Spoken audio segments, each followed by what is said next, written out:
we've been on. Too long. We back now. Hopefully back for a little cool stretch.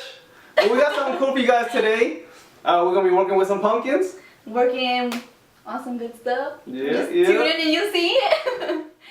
This painted Shiba pumpkin DIY is easy, affordable, and super cute.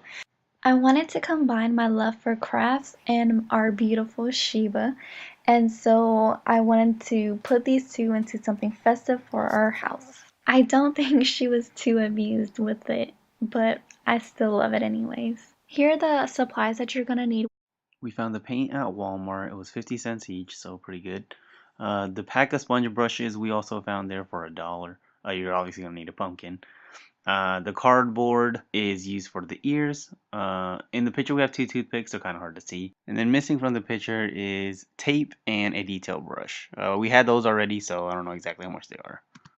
Alright guys, now you got all your supplies and materials gathered. Let's get to the simple and festive DIY. Awesome.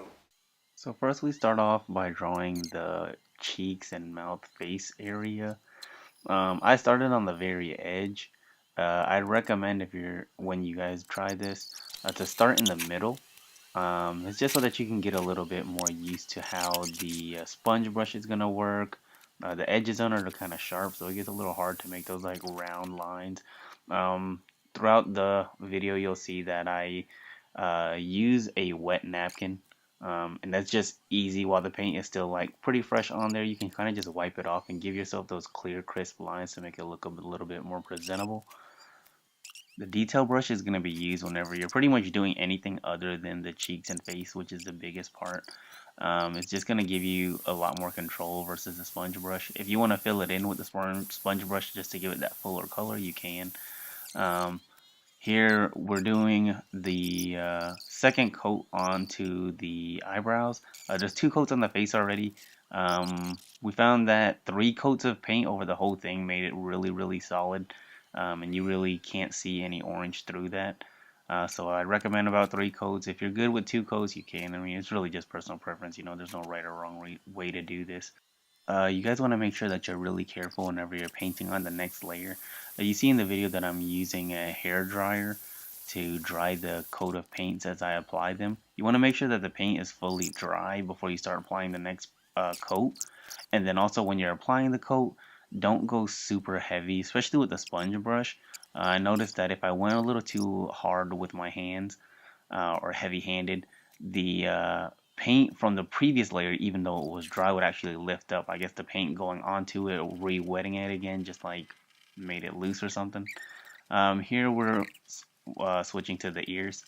For drawing the ears, I mean, I just freehanded it, but it's easy. What I did on this cardboard was, because the lines are vertical, it's easy to just count the lines. So I counted like 12 notches on the cardboard for each ear, so just to make them a little bit more uniform. And then you're just gonna trace them out, cut them, and then once you have them cut, I recommend cutting it first. If you want to paint it first, you can. I just recommend cutting it first because then it'll be easier to see the lines. And then here I'm just painting it on there with the brush. Later on I start using the toothpick to hold it in place. I recommend doing that right away. You don't get paint on your hands, and it's just a little bit easier to manage. But I'm painting the orange onto the ears first and making sure that applying just like thin even coats and just making sure everything's like pretty uniform looking, and then drying it again with a hair dryer. We're doing 3 coats on the ears, pretty much the same thing as the face.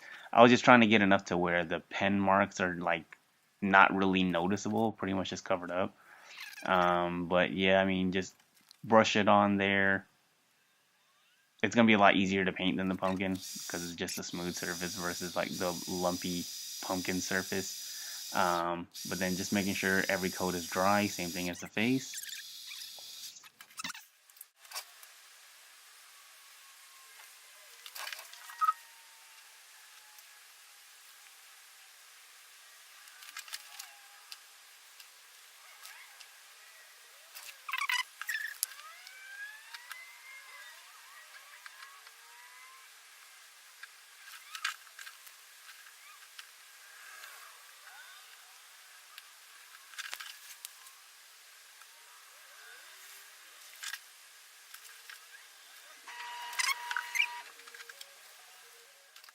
And then here I'm cutting the round into the ear, just from one corner to the other, eyeballing it, just to give it a better, smoother, closer shape onto the pumpkin.